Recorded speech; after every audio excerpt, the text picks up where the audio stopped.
ver la clase de fundamentos de las ciencias sociales, ¿cierto? Que debería ser, ahora se me desapareció. Si tengo suerte es este. Sí, ¿lo pueden ver?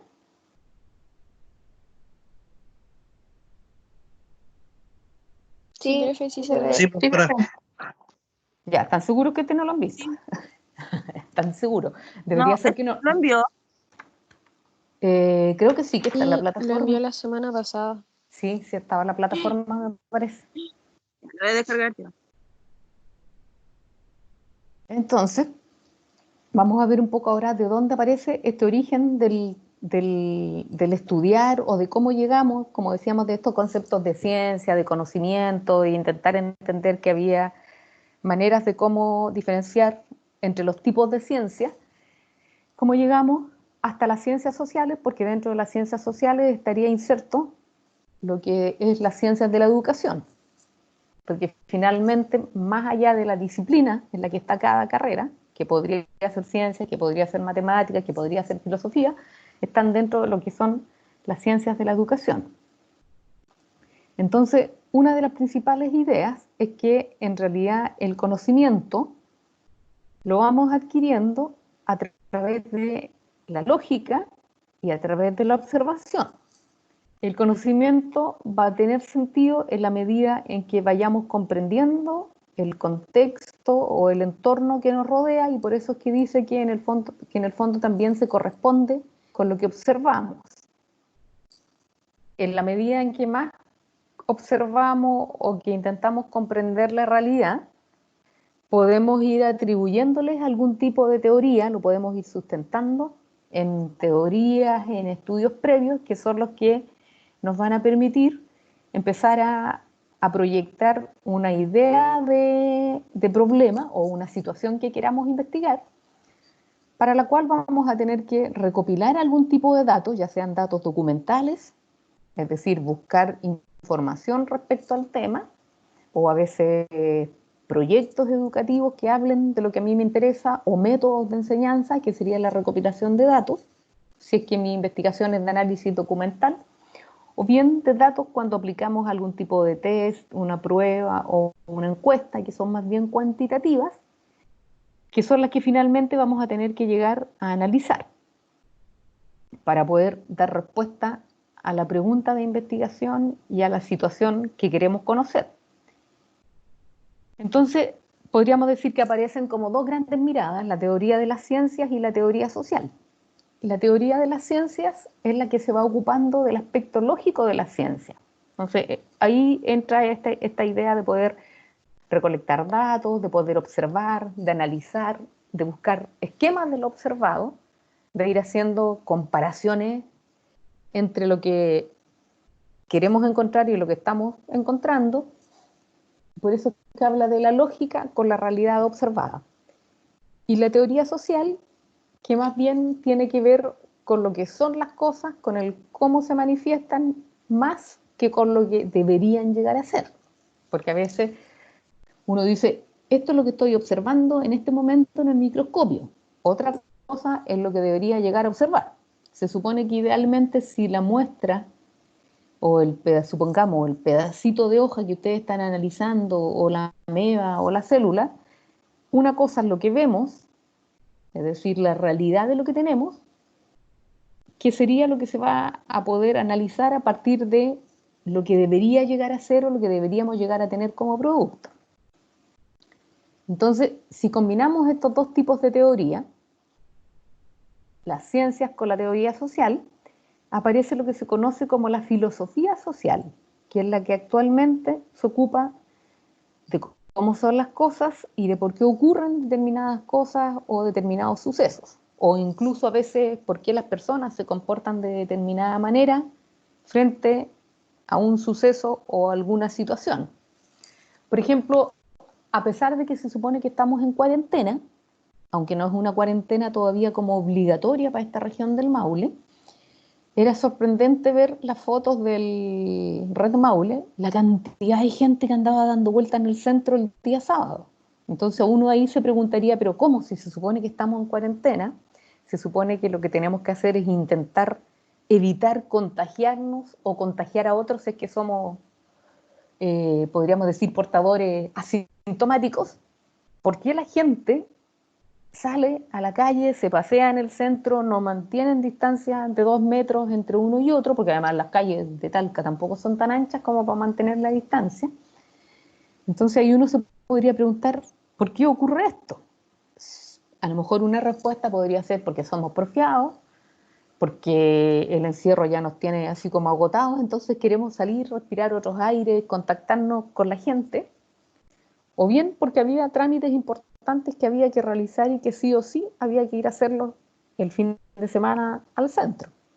Y entonces por eso es que a partir de ahí se estableció que el comercio los fines de semana creo que ya no va a tener abierto, que poco a poco están disminuyendo, por lo menos ayer en la página de nuevo del Red Maule aparecía que muy pocos locales estaban abiertos, claro, porque en el fondo mientras más nos paseamos, esos 200 y tantos casos de ayer hoy día seguro que ya aumentaron.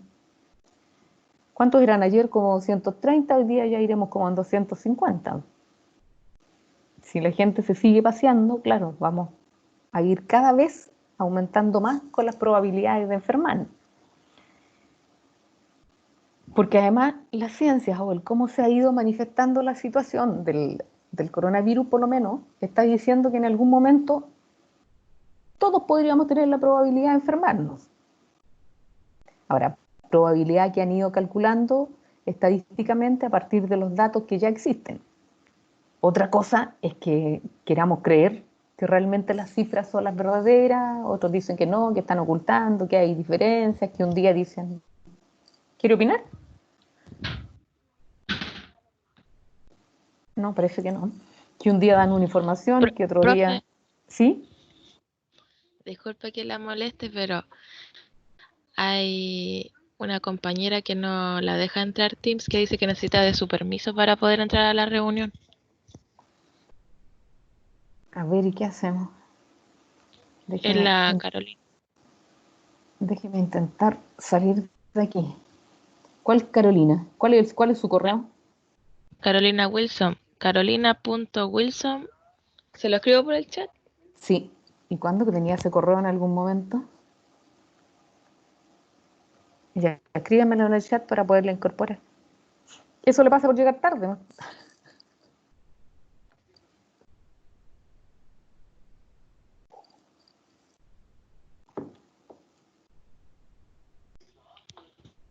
Carolina.wilson.algo. Copiar.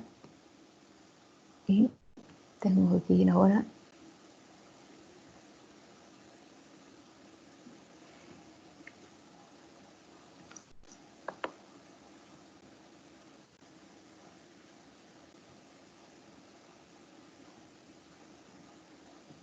Ya, está agregada.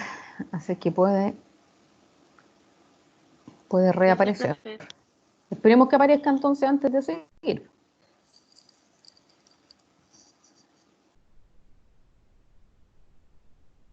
Aunque ahora por lo menos hay como 25 personas. Esperemos que se conecte, porque si no voy a seguir hablando y tampoco va... ¿Y la que tenía el correo de la U de Talca se logró conectar? ¿Logró cambiarse de...? ¿La Rocío? No sé quién era el que tenía el correo que era U de Talca. Ah, sí está, Sí, ya. Ya, entonces sí, aquí esperemos que estoy. aparezca... Ya, esperemos que aparezca ahora la Carolina Wilson nomás y ahí puedo seguir.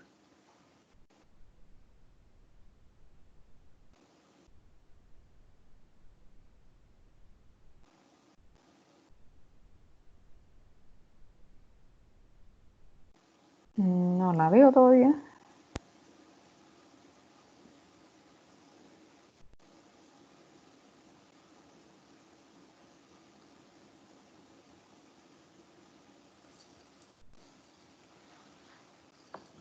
Igual a veces puede ser que su red... Ahí apareció, ¿o no? Los que me aparecen con puntitos rojos se supone que son los que están. No, profe, los que le parecen en la barrita de abajo salen como dos monitos juntos y dice mostrar participante.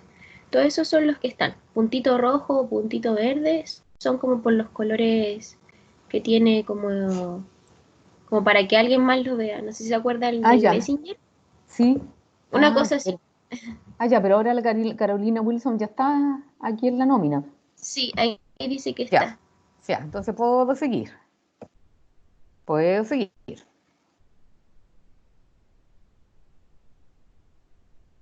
Entonces estábamos diciendo que estas dos teorías al final habían dado como origen a lo que ahora se entendía como por la filosofía social, que es la que se ocupa de cómo son las cosas, de por qué ocurren determinadas situaciones o determinados eh, eventos o por qué las personas actúan de determinada manera.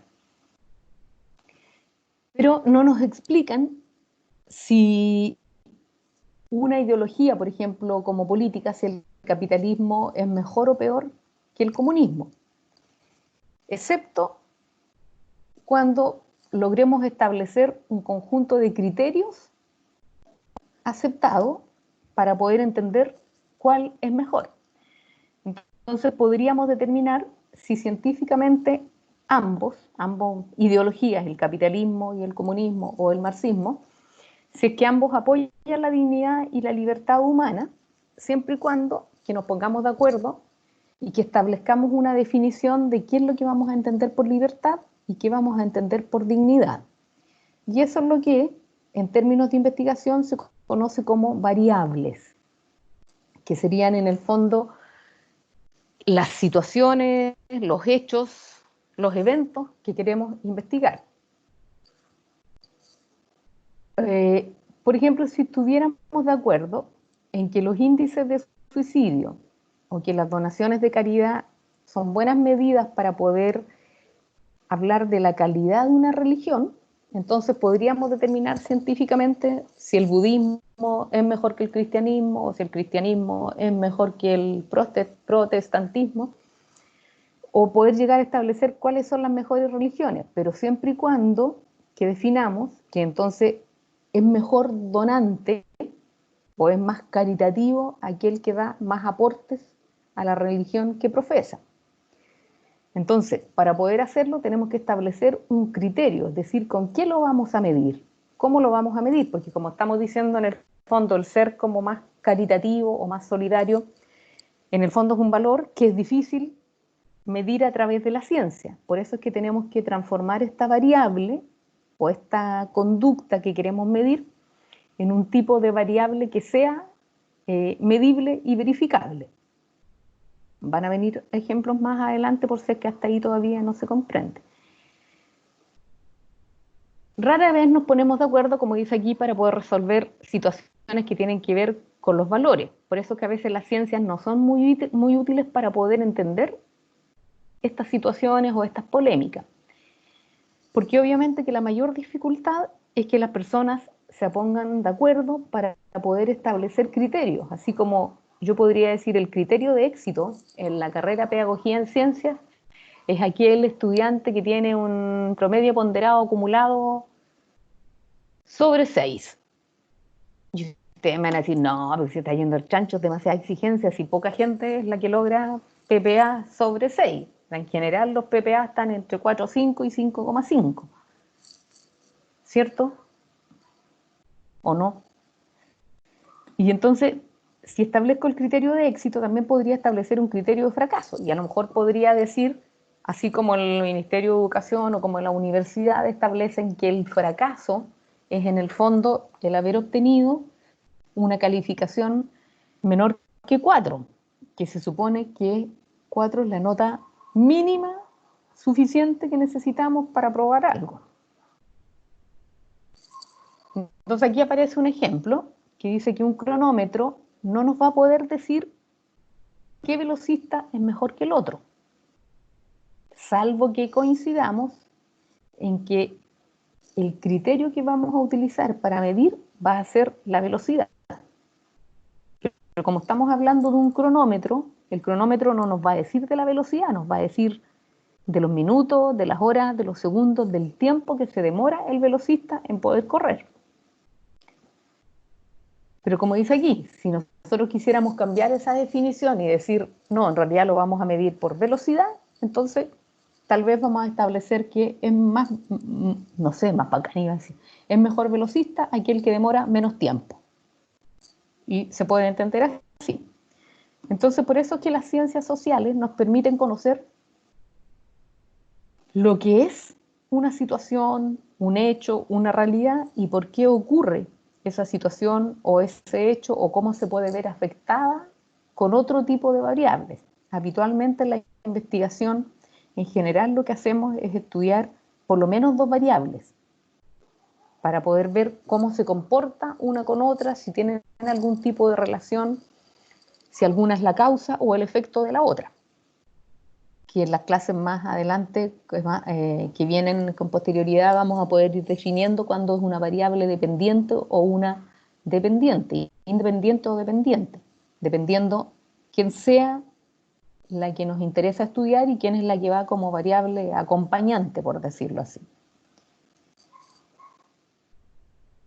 También podríamos hablar que en esto de entender cómo esta filosofía social aparecen algunas constantes sociales. Y entonces la teoría social científica tiene como por interés poder encontrar esquemas constantes en la vida social. Un ejemplo de estos esquemas podría ser que en Chile las personas mayores de 18 años pueden votar, los mayores de 18 años se pueden casar, los mayores de 18 años pueden trabajar. Ustedes me van a decir, sí, pero es que a veces hay excepciones. Sí, a veces hay excepciones que requieren de la autorización de algún adulto responsable para poder ejecutarla. Pero en general el votar no está permitido aquí antes de los 18 años. Casarse tampoco según la ley. Puede que se arrejunten a vivir, pero todavía se supone que hasta antes de los 18 años alguien es menor de edad. Entonces si se le ocurre casarse con alguien de 19 o de 20, ese de 19, de 20 o de 30 podría ser acusado de abuso de menores. También es una constante social el pensar que la mayoría de las veces son solo las mujeres las que trabajan como asesoras de hogar y que habitualmente son los hombres los que trabajan en la construcción o en algún tipo de trabajo que requiera más fuerza física, que de alguna manera son como más pesados. Y estas prescripciones, que a pesar de que no son leyes, pero que son como orientaciones sociales, regulan la conducta social. De tal manera que a veces es más probable que los simpatizantes de algún partido, como Renovación Nacional o la UDI, voten por los candidatos de su propio partido, en lugar de votar por los candidatos o de la Democracia Cristiana, o de Revolución Democrática, o del Partido Radical, o no sé, de los independientes. También se ha ido transformando en una constante social que los hombres habitualmente ganan mucho más que las mujeres, incluso a veces estando en cargos similares y con tipos de instrucciones o de perfeccionamiento similar. Como también que las mujeres habitualmente se ocupan más de las labores de la casa. Digo habitualmente, la mayoría de las veces. ¿Hasta aquí se va comprendiendo la idea de esto de constantes sociales? Sí, profe. Ya, puedo seguir entonces. Pero como decíamos, siempre va a haber excepciones. Ahora, una excepción no es más importante que una constante social, porque en realidad podría ser que a lo mejor una mujer determinada en un determinado trabajo gane mucho más dinero que lo que gana un hombre. Y a veces eso, además, socialmente y en términos de pareja o de relaciones interpersonales, puede generar conflictos. Porque dentro del patrón cultural en que hemos sido educados, sobre todo en Sudamérica, la constante es como que los hombres son los que tienen que llevar el sustento al hogar. Entonces, que a veces la mujer sea la que está trabajando o la que genera más ingresos, podría originar algún tipo de problemas en las casas. Ustedes que son la nueva generación, podrán decirme que esta idea ya está anticuada. Sí, está anticuada, pero estoy diciendo, los que tenemos 50 y algo, fuimos criados en este patrón cultural. Ustedes son los que van a educar a los estudiantes que les correspondan ahora en unos 3 años más enseñando que en realidad ya no existe esta diferencia de género de quién tendría que ganar más que el otro, que en el fondo los sueldos deberían ser a partir de los desempeños, de las metas y del trabajo de las personas, no de la condición de género. Entonces las constantes sociales representan esquemas probabilísticos y pautas generales que no necesariamente se van a presentar en el 100% de los casos. Ustedes que están en ciencias y que pasaron en el primer año todo eso de genética y de las células y de los cromosomas, seguramente se van a acordar que cuando se intentaba aparear una persona, o la materia como de segundo medio era esta más o menos, o de primero medio, el apareamiento entre una persona de ojos de color azul o verdes, así, pero de esos ojitos de piscina, con alguien de ojo café, probablemente iba a dar por resultado ojos café. ¿Se acuerdan por qué o no?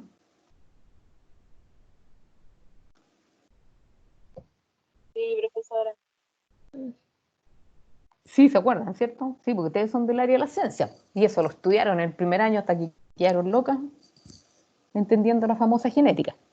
Porque se supone que hay un gen que es el que predomina, que es el más fuerte, por decirlo así, por eso que, entonces, en términos, podríamos decir, las razas más oscuras son las que vamos a ganar en términos de entrar a ganar en cromosomas.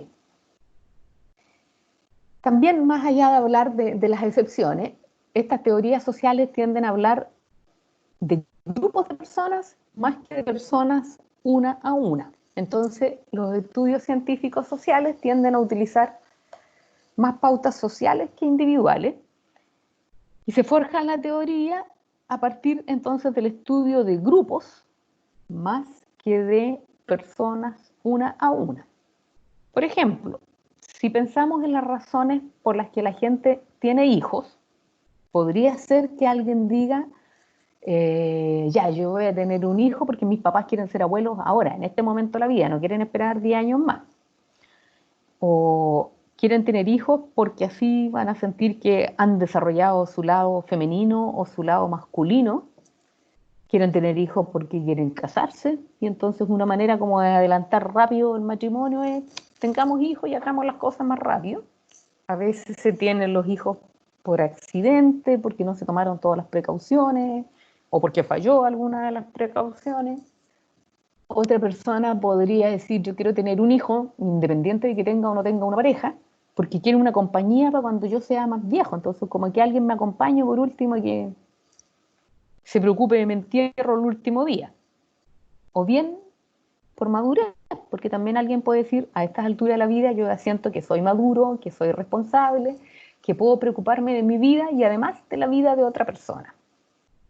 Entonces, aún conociendo este montón de razones a las que podríamos agregarles todavía una cierta cantidad más de razones, los índices de natalidad desde el año 2010 al año 2013 se han mantenido prácticamente iguales. Incluso podríamos decir el 2010, cuando había un 13,96% de índice de natalidad, en comparación al 2013, ese 13 bajó a 13,39. Entonces, más allá de los años y de las razones, los índices se mantienen más o menos igual. Unos últimos estudios decían que en realidad hoy en día, por lo menos en Chile, y también al parecer está sucediendo en otros países de Sudamérica, estamos teniendo más población adulta que niños. Lo que podría llevar a pensar que a lo mejor de aquí a, no sé, 30 años más, haya que ir cerrando colegios. Incluso hay colegios que ya se están cerrando cuando no alcanzan las matrículas, porque lo que están haciendo los departamentos de educación es fusionar establecimientos para alcanzar a tener matrícula. Ahora, no existe matrícula. ¿Por qué? Porque en el fondo la tasa de natalidad ha ido disminuyendo. Entonces, es menos la población que en este momento requiere atención escolar, por decirlo así. Y nos vamos a ir transformando, si yo hubiese puesto aquí la tablita de comparación con la tasa de adultos, habríamos comparado que en realidad tenemos más adultos que niños en este momento en el país. Por eso es que no es tan mala la idea de la migración y que vengan extranjeros y que de alguna manera vayan aportando al repoblamiento también de la sociedad, porque también necesitamos ir repoblando. No solo aquí, en Europa también hace rato que hay países que ofrecen, por ejemplo, a profesionales jóvenes que se vayan a vivir y que se vayan a trabajar a los sectores donde ellos necesitan que estén, porque son sectores donde hay muy poca gente joven, entonces necesitan que se comiencen a repoblar esos sectores. Y les ofrecen vivienda, buenos sueldos, pero también necesitan que sean idealmente profesionales para que puedan aportar al sistema económico, no solo que vayan a vivir de las subvenciones, sino que también aporten. Y a lo mejor a la larga, no lo sabemos, capaz que a la larga también sea una estrategia, eso de tener que pensar en poder generar algún tipo de beneficio para que la gente vaya repoblando el país. Ahora, el propósito es entonces también de estas ciencias sociales poder explicar por qué las pautas colectivas son tan regulares a pesar de que las personas van cambiando con el tiempo. Porque uno podría decir, en octavo básico, cuando yo tenía una súper amiga, hoy en día que ya han pasado como 8 años, desde que entre que terminaron la enseñanza media, los 4 años más en que ahora están en la universidad, a lo mejor van a decir, esa amiga que yo tenía antes ya no es exactamente la misma, o ya no siento como el mismo afecto, o ya no compartimos cosas tan similares como compartíamos antes. Claro, porque con el tiempo todas las personas vamos cambiando, para bien o para mal, vamos cambiando, vamos madurando, vamos teniendo otra perspectiva de la vida. Y entonces los científicos sociales no tienen por interés ir a explicar a la gente, sino que lo que les interesa más bien es poder entender qué hace que las personas se vayan moviendo, que vayan atravesando sistemas, o por qué la gente hace lo que termina haciendo. Y entonces cuando hablamos de estos sistemas, no hablamos de personas individuales, sino que vamos a hablar de variables o de características similares que tienen determinados grupos de personas. Entonces, cuando hablamos de un lenguaje de variables, pensemos en que, por ejemplo, si un tío viejo, medio anticuado, que se opone a todo, que está contra toda la tecnología, contra todos los nuevos sistemas, dice algún día en la conversación, no, yo creo que las mujeres deberían estar en la casa, educando a los hijos, preocupándose de la cocina y mantener la casa tiquitaca. Nos podría dar rabia porque diríamos en pleno siglo XXI que alguien piense así es medio retrógrado. Pero si lo miramos y decimos, ya, pero es que el tío que lo dijo es en realidad el tío que se opone a todo, que es antiguo, que no le gustan los celulares, que no le gusta mirar películas en internet, que no tiene idea cómo se prende el computador, que nunca se ha conectado a nada tecnológico. Entonces vamos a pensar que a lo mejor, si bien es cierto ese punto de vista, es anticuado en estos días, pero es el punto de vista de él, que tuvo tal vez menos preparación, menos acceso, o que incluso que se ha negado a esta nueva preparación al siglo XXI.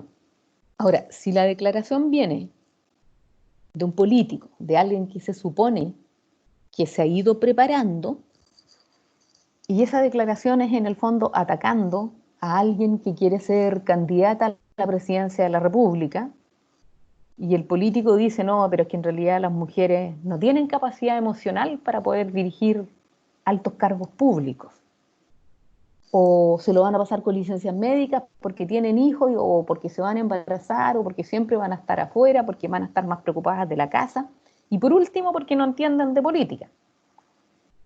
Ahora, en ese comentario, entendido en el contexto de la política, nosotros podríamos decir, este tipo está desenfocado. O sea, la política no tiene diferencias de género o de sexo para poder decir, por ser hombre va a ser mejor político que una mujer. Aquí lo que interesa en términos de política o de variable es la preparación, es la carrera política, es la actitud política que va a desarrollar, o el papel político que va a desarrollar, independiente de que sea hombre o de que sea mujer.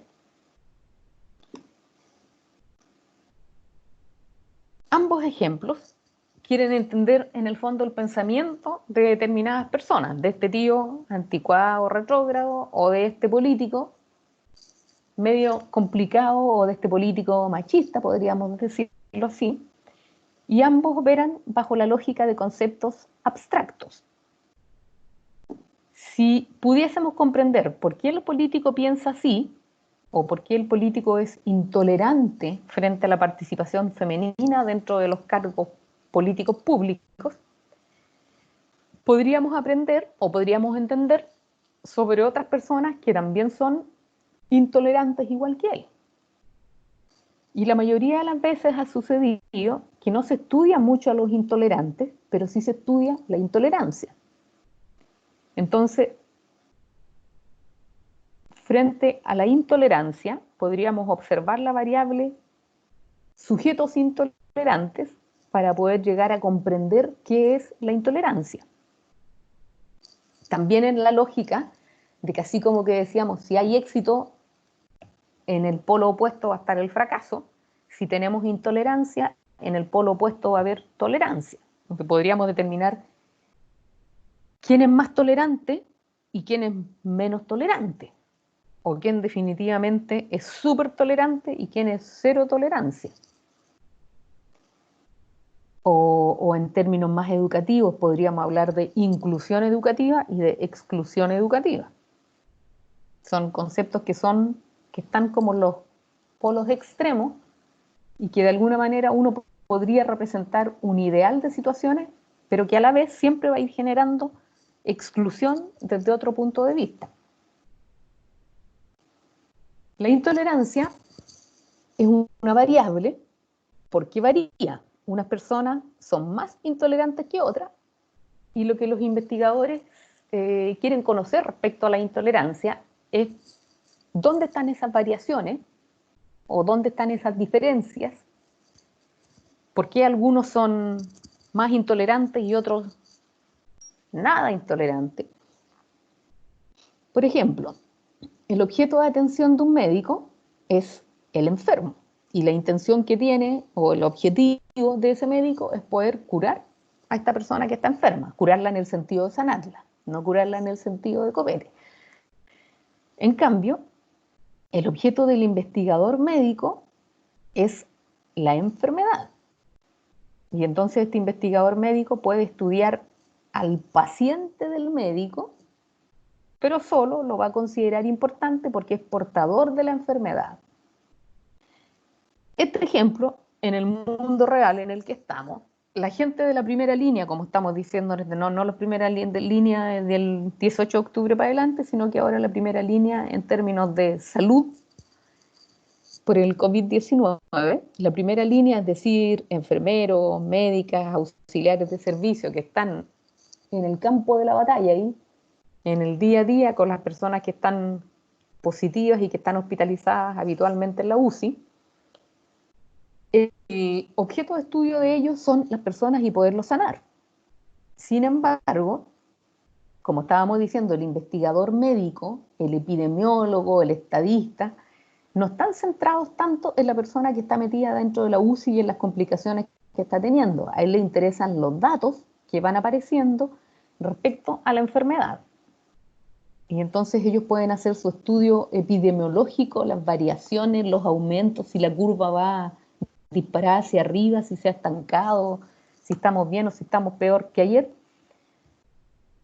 porque no les interesa tanto el enfermo, sino los síntomas que esta enfermedad va presentando. Y por eso es que entonces los epidemiólogos y los que están preocupados de ir haciendo el tipo de estudios están viendo los tipos de variación que está presentando el COVID, y a nivel internacional se habla como de que existen 3, 4 cepas, y entonces están viendo cuáles son las que se van replicando por países, si son la C, la D, la G, la no sé cuántito, si se replican igualmente acá en Sudamérica o en Chile o en qué países y en qué contexto, porque eso también permite ir viendo en algún momento hacia dónde tiene que apuntar la ciencia en términos de ir generando algún antídoto para este famoso COVID-19.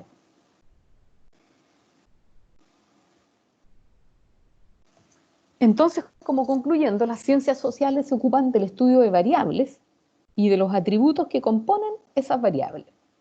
Están escritas siempre en lenguaje de variables y las personas podríamos ser todas portadoras de alguna variable. Por ejemplo, si pensamos en la variable estado civil, podríamos encontrar los siguientes atributos. Estamos diciendo que la variable es como el conjunto grande, lo que queremos estudiar en grande, el estado civil, y el atributo serían las formas en que se podría representar este estado civil. Viudo, divorciado, separado, casado, arrejuntado, soltero. Entonces, los atributos serían los valores, las características o las cualidades que nos permiten describir un objeto. Entonces podríamos decir nacionalidad, asiático, inglés, americano, sudamericano, chileno, argentino, lo que sea, estatura, alto, bajo, medio, no sé qué. Y si pensamos, entonces un atributo sería todo aquella característica que nos permita describir a otra persona o describirnos a nosotros mismos. Por eso que cuando nos preguntan, a ver, ¿y cómo es usted? Chuta, y uno dice, oh, ya soy, no sé, soy humilde, soy sencillo, soy buena onda, soy simpático, a veces soy mañoso. Son atributos que están definiendo a la persona. Entonces, en el siguiente ejemplo, si pensamos, por ejemplo, en el estado nutricional, podríamos decir que tenemos desde el estado normal, de acuerdo al índice de masa corporal, al sobrepeso, al obeso, a la obesidad severa y a la obesidad mórbida. Incluso podríamos poner bajo el estado normal a alguien que esté así como bajo peso, incluso más abajo del bajo peso, una persona que podría estar como desnutrida, es decir, que su índice de masa corporal está mucho más bajo de lo que debería estar en torno a su edad y a su estatura. Entonces, como decíamos, la variable es como el conjunto de lo que queremos estudiar o la situación que queremos estudiar, y los atributos son las características que podríamos ir descubriendo en esta variable. ¿Hasta aquí se entiende la idea o necesitas más ejemplos? Sí, se entiende. ¿Se entiende? Ya, muy bien entonces. Entonces las variables, como diríamos, son en el fondo agrupamientos lógicos de atributos. Por ejemplo, hombre y mujer son atributos, y tal vez la variable tendría que ser sexo. Si dijéramos también género, que serían las variables compuestas por estos atributos. Si pensamos en la variable ocupación laboral, podríamos decir atributos agricultor, profesor, ingeniero, plomero, gaffiter. Incluso podríamos hacer una subdivisión de esta variable ocupación, porque podríamos establecer tal vez ocupación laboral con título, ocupación laboral sin título. Y entonces ahí tal vez en los sin títulos tendríamos jardinero, podríamos tener, no sé, repartidor de diario, vendedor en la feria libre, mientras que en la variable ocupación con título podríamos tener secretarias, administrativos, contadores, profesores, gaffiter, electricistas, siempre y cuando que este gaffiter y este electricista hayan pasado por algún tipo de estudio donde obtuvieron un cartoncito, aunque haya sido una enseñanza media técnica profesional, pero que los preparó y les entregó un primer cartón. Como también la clase social es una variable que está compuesta por un conjunto de atributos. Podríamos decir clase alta, clase baja, clase intermedia, los ABC1, los ABC no sé cuántitos, una serie de definiciones dependiendo cómo queramos definir esa variable y cómo la queramos estudiar.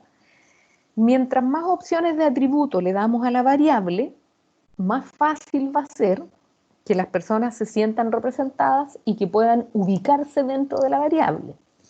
Si yo solamente le digo, para la variable socioeconómica, le digo alta o baja, en el fondo le estoy dando solo dos opciones. Entonces, el que considera que gana muchas lucas va a estar en la clase alta y el que considera que gana muy poco va a estar en la clase baja.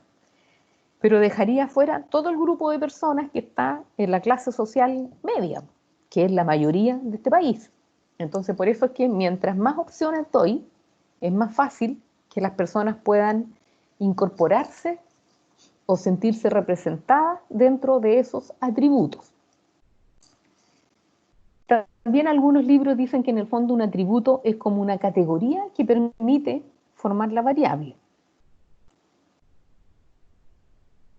Si pensamos aquí en conceptos sociales comunes, la tablita que lleva por letra A, podríamos decir que conceptos sociales podríamos decir mujer, hombre, género, clase social, religión, raza. Y luego cuando pensamos en dos clases de conceptos, la letra B, podríamos pensar para la variable género, el atributo podría ser hombre, mujer, y hoy en día la mayoría de las encuestas o de los test internacionales incluyen otro. Porque hoy en día, en siglo XXI, sabemos que hay gente que podría sentirse un otro, que podría sentirse un intersex, o que un día, si le preguntamos a un adolescente, podría ser que un par de días se sienta masculino, otro par de días femenino y otro par de días no sabe identificarse con ninguno de estos atributos. Entonces, por eso es que hoy en día hay que considerar la opción otro. Si preguntamos para la variable religión, podríamos decir católico, evangélico, adventista, protestante, musulmán, testigo de Jehová, mormón, no sé, van a salir un montón de religiones. Lo mismo va a ocurrir con la variable ocupación, porque nos van a aparecer, como decíamos, un montón de ocupaciones que casi son interminables, y por eso es que entonces ahí a lo mejor tendríamos que definir, como decíamos, ocupación con cartoncito en mano, ocupación sin cartón en mano. Porque en el fondo, cuando hablamos también, algunos textos hablan de que una ocupación es como algo en el que alguien se desempeña sin que necesariamente tenga una preparación formal para eso. Porque cuando existe esta preparación formal, entonces hablan de profesión, es decir, de que siguió un plan regular de estudio y que por eso es que eso lo acredita para que tenga determinada profesión. Pero eso es una definición que cada investigador define cómo va a entender sus variables y bajo qué atributo va a poder medir esas variables. Y luego tenemos como tercera opción esto de poder relacionar variables. Entonces, para la variable género, donde decíamos hombre, mujer, otro, podríamos relacionarla con la variable edad, donde podríamos decir es niño, es joven, es adulto mayor, es anciano. Lo podemos relacionar con la ocupación, cualquier tipo de ocupación laboral, e incluso lo podemos relacionar con la clase social. Entonces podríamos decir, los estudiantes de cuarto año de pedagogía en ciencias son en su mayoría mujeres en edad joven, su ocupación en este momento es estudiante, a lo mejor un 5% de ellas desarrolla algún tipo de trabajo remunerado y la mayoría corresponde a una clase social media-baja. Estoy inventando, pero así podemos ir haciendo relaciones entre variables. Por eso es que les digo que habitualmente siempre estudiamos más de una variable para poder intentar ver si existe relación o cómo se comporta una variable frente a otra variable. ¿Se comprendió hasta aquí? Sí. Sí, profe. Perfecto, entonces. Ahora, ¿cómo me salgo de ahí?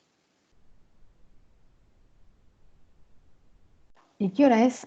9:30. Alcanzamos a ver la diapositiva de ética porque es cortita. Ya. ¿Ya? Por lo menos la que yo hice de resumen, independiente de que ustedes después me van a hacer llegar su propio trabajo, pero poder ver, no lo voy a poder ver, tengo que cerrar esta primero. Momento. Ya no estaba porque yo revisé recién el portal y no está. ¿Cuál no está, la de ética o no está esta? La de ética. No, ya la voy a subir, no se La preocupe. ética no está. La subiré, no se preocupe. Clase 0, por así decirlo, la 1 y la 2 están.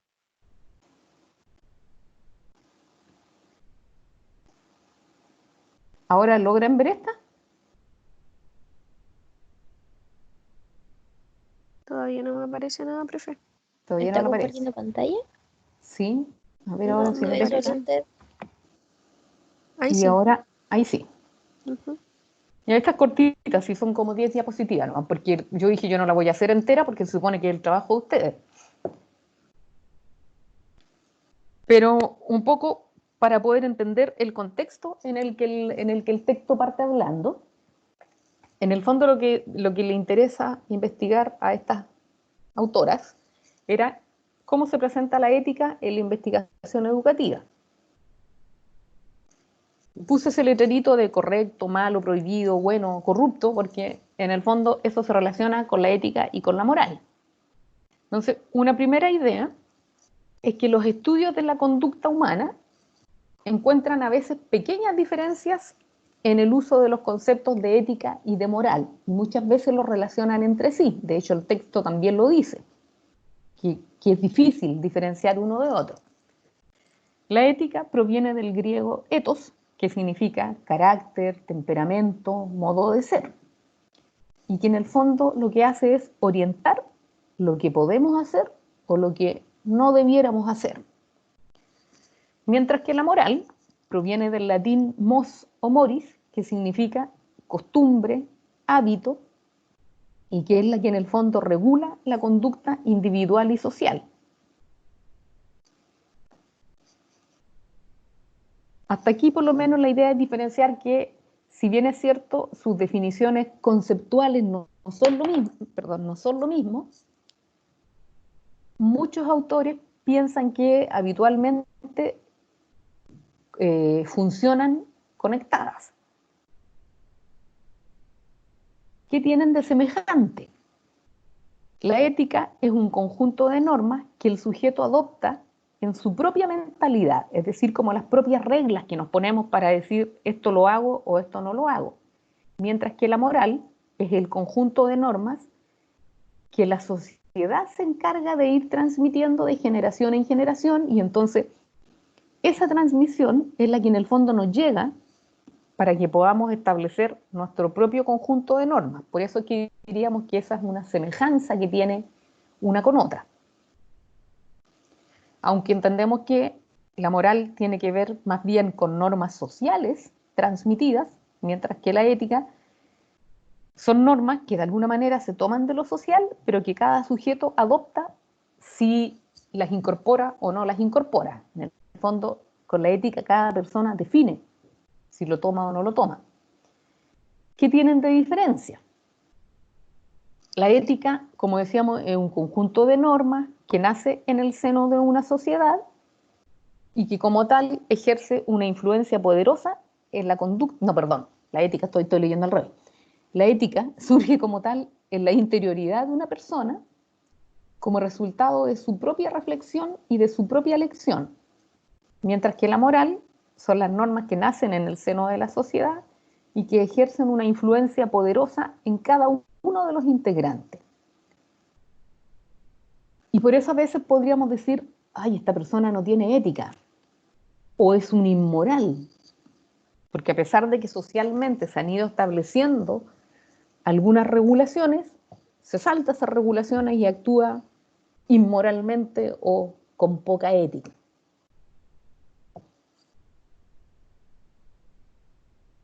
Pero si nos damos cuenta, en el fondo una prácticamente nace de la otra.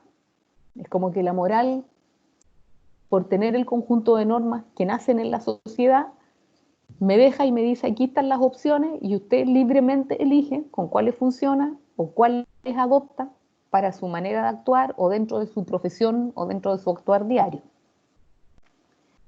Entonces la ética es el conjunto de normas que nace en el seno de la sociedad, que ejerce una influencia poderosa en la conducta de cada uno de sus integrantes.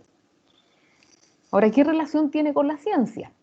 La ciencia, que viene del latín cire, que en el fondo lo que indica es, o lo que implica es el conocer, lo que le interesa a la ciencia es poder buscar el conocimiento o conocer nuevas cosas, experimentar nuevas cosas. Y por eso es que si mezclamos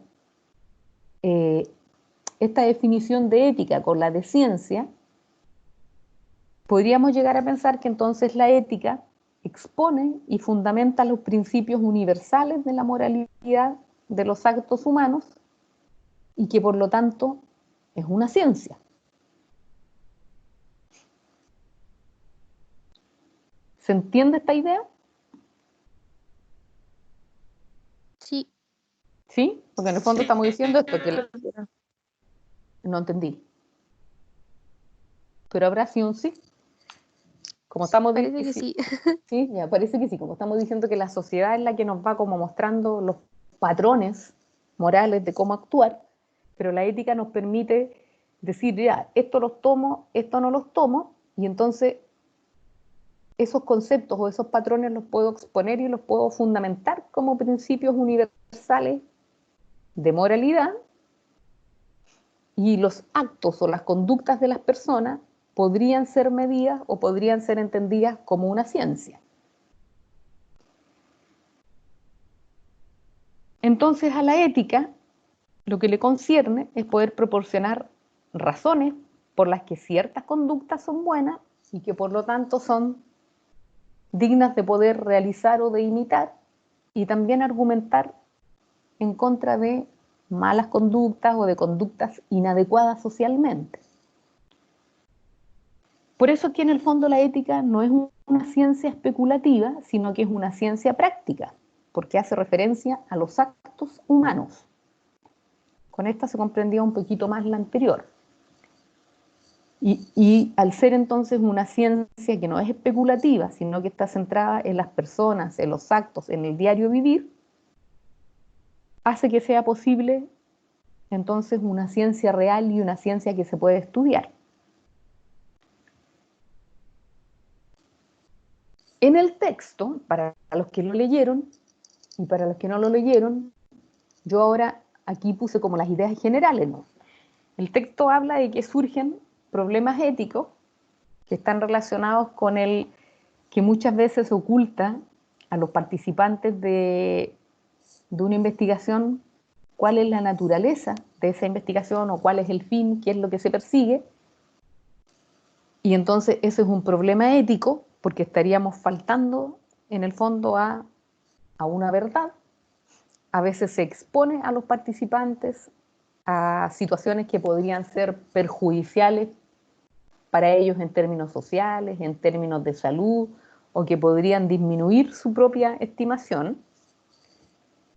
También otro problema ético que se expone en el texto es poder invadir la intimidad de los participantes, cuando a veces la gente es muy molestosa y es muy catete, y así como los periodistas de la televisión que insisten, insisten, insisten, eso es invadir la intimidad. O bien, priva a los participantes de algunos beneficios. Ustedes después cuando me hagan el mapita conceptual o el diagrama o el esquema me van a explicar cada una de estas situaciones. Pero también el texto en una parte refiere a un concepto que se llama la deontología. Y lo puse ahí porque dije, si no lo buscan, por lo menos para que sepan lo que es. La deontología es una rama de la ética que trata de los deberes y especialmente de los deberes que están relacionados con alguna profesión. Entonces, se entienden como el conjunto de deberes que van de la mano con el ejercicio de una profesión. Podríamos decir a lo mejor, ¿cuál es la ética del profesor? O sea, ¿cuáles son las tareas o los deberes que el profesor debería desarrollar para cumplir con este criterio deontológico de su actividad profesional? Y de alguna manera el Ministerio de Educación dice, un docente debería cumplir con A, B, C, D, E, F, G, debería mantener un clima de aula, debería preocuparse de todos los estudiantes, debería ser inclusivo, debería ser alguien que trabaja colaborativamente con otros docentes, que permanentemente se está capacitando, es decir, va dándole una cierta característica o de enunciar situaciones que son con las que se evalúa luego al docente para saber si cumple o no cumple con estos criterios. También la deontología es una parte de la filosofía moral que está dedicada al estudio de las obligaciones o de los deberes morales, es decir, de lo que la sociedad dice que deberíamos hacer. Por eso es que van, como decíamos, de la mano, y la deontología en el fondo toma las dos cosas, lo que la sociedad espera de este profesional y lo que el profesional hace en su vida diaria y de las actividades que está desarrollando para cumplir con estos deberes deontológicos. Luego la diapositiva también va a dar cuenta, no la diapositiva, el texto da cuenta de algunos problemas éticos que están relacionados con los participantes, con el desarrollo del trabajo de investigación o problemas éticos del propio investigador. Como les digo, yo no los voy a definir porque yo quiero que ustedes me cuenten más que hacerles yo el trabajo. Y otro aspecto importante que considera es el plagio, que es cuando, y en el fondo evidencia 3 situaciones que podrían ser de plagio. Cuando literalmente se copia el trabajo de investigación de otros colegas y le cambiamos el nombre y le ponemos nuestra autoría, eso es un plagio. Cuando utilizamos trozos de textos de algunos autores y no los citamos, o bien cuando usamos la propiedad intelectual de un autor sin su permiso explícito. Y a veces puede ser que alguien diga, a mí me parece súper bueno este cuestionario que encontré por internet y lo voy a aplicar. Y entonces ahí el plagio dice, pero ojo, pare, primero pida la autorización a los dueños del test o del cuestionario y si ellos lo autorizan, entonces aplíquelo. Ahora, si el cuestionario está vendido en alguna editorial que se dedica a hacer cuestionarios, libros, test y todo eso, no sacamos nada con pedirle autorización al tipo que lo inventó, porque él ya lo entregó y entregó la patente a la editorial. Entonces lo que hay que hacer con la editorial es comprar el famoso test o el famoso instrumento, una cierta cantidad de cuadernillos, y entonces solo ahí poder utilizarlo. Porque si no, la editorial nos puede demandar por plagio, porque va a decir, Juanito Pérez, yo no lo tengo en la lista mundial de todos los que adquirieron el instrumento, entonces usted lo que está haciendo es plagiar, porque nosotros no le hemos dado autorización para que lo use, y lo está usando sin nuestro consentimiento. Por eso hay que tener cuidado con estas 3 instancias de lo que se conocen como plagio. También habla de algunos daños sociales que se pueden producir en términos de investigación o de faltas a la ética, y sobre todo con lo que tiene que ver con la utilización de datos falsos, que podrían deberse a 2 razones. A veces usamos datos falsos para poder confirmar una hipótesis, es decir, porque no nos resultó la investigación tal cual como queríamos, entonces vamos a usar un dato falso para dar vuelta y confirmar y llegar a lo que queremos llegar. Pero en el fondo eso no es ético, porque si no nos resultó, tengo que explicar y comprender por qué no me resultó y evidenciarlo, porque no necesariamente es que no haya resultado porque los investigadores son malos, sino que porque el contexto o porque la situación o el momento histórico donde hicimos la investigación no era el mejor momento y por eso es que no resultó. Hoy día, si ustedes piensan en los compañeros que están trabajando en tesis, los pocos que puedan estar desarrollando la tesis en ciencias en este momento, la mayoría de ellos va a tener que hacer investigación más bien de revisión bibliográfica, o lo que llamamos como una síntesis bibliográfica, porque en este momento no pueden salir a ningún establecimiento, primero porque están todos cerrados, porque no hay estudiantes, porque no hay profesores y porque no están las condiciones de salud para ir a hacer investigación en terreno. Entonces, por eso es que por este semestre definimos como Departamento de Fundamentos de la Educación que las tesis van a ser más bien una sistematización teórica respecto a un problema o alguna situación, y a partir de la información que anda dando vuelta en el cibermundo, los estudiantes van a poder llegar a establecer algún tipo de criterios o de acuerdos y de responder a los objetivos de investigación. Pero a veces también el daño social podría utilizarse con datos falsos para poder conseguir mayor reputación. Por eso es que hoy en día las famosas Fox News son de todos los días, están apareciendo mensajes, historias que llegan a los WhatsApp, que llegan a los teléfonos, donde, no sé, el otro día había unas ex compañeras del liceo que decía que había como unos bonos que estaban otorgando desde Supermercado Líder, como con 100 lucas de compra. Entonces uno le dice, oye, pero ¿y ustedes no se enteran, no ven noticias, no leen diarios? No? O sea, no puede ser que de la nada te llegue un mensaje así como hace un par de semanas estaban ofreciendo Netflix gratis. Esas cuestiones son mentiras. Lo más seguro es que para que pinches el link y desde el link entonces se van a meter a tu teléfono, van a rastrear datos, debe ser algún sistema de casi como de hacker más que de aporte para la persona. O sea, uno no puede ser tan inocente pensando en que hoy en día las cosas van a ser regaladas, cuando todos sabemos que no son así.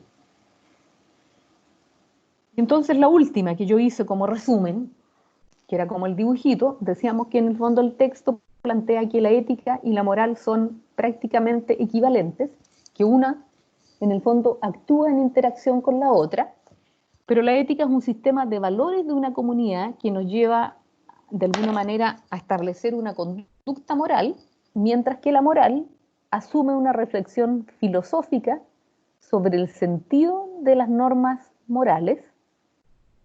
Ambos conceptos o ambas nociones aportan a la investigación educativa y, además de aportar, plantea que conlleva a algunos problemas éticos fundamentales. Entre esos estaría el privar de beneficios, el invadir la intimidad, el exponer al sujeto, ocultar la información.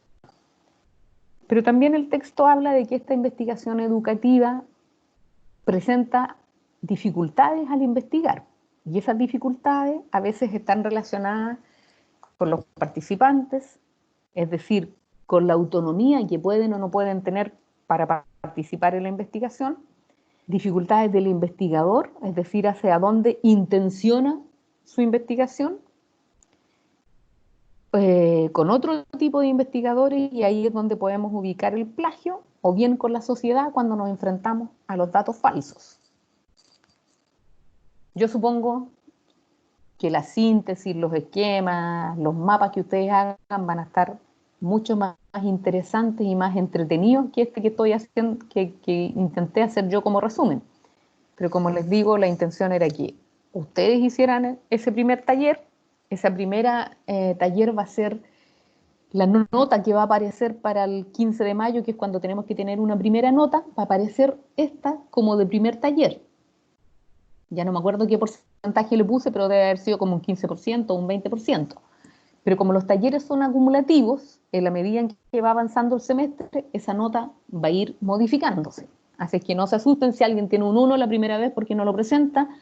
Todavía quedan hartos talleres en el resto del semestre para que vaya mejorando esa nota. Consultas, preguntas. Libro de quejas y reclamos todavía no lo he abierto, así que... Pero si alguien quiere preguntar algo... ¿El taller a dónde hay que subirlo? ¿Cómo le vamos a hacer? Envíenmelo al correo nomás. Acuérdense que era taller ¿Eso? grupal, ¿sí? Al correo, son grupales, la idea es que sea con el mismo grupo, que trabajen todo el resto del semestre.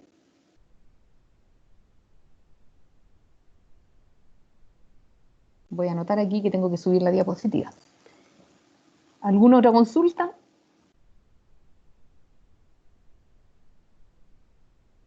No.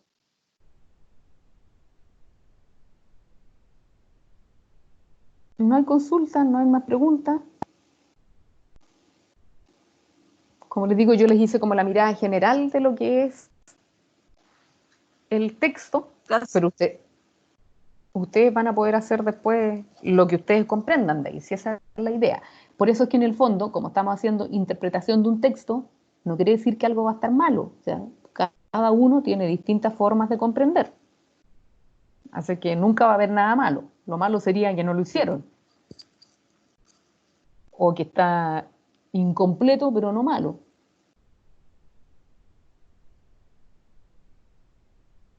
¿Algo más? ¿Hasta qué hora tenemos plazo para entregar eso? A ver, podría ser hasta mañana, si quieren. ¿Les alcanzará con el hasta mañana?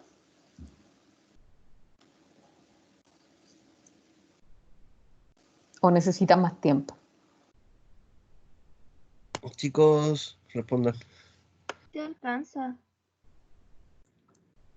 Sí, ya lo O sea, entregamos. sí, hay algunos que ya lo entregaron, sí.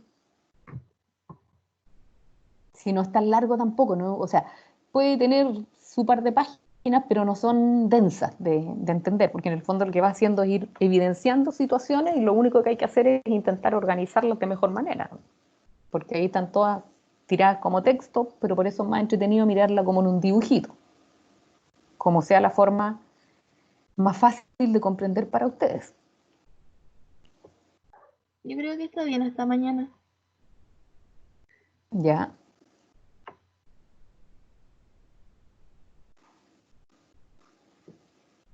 Lo dejamos hasta mañana entonces.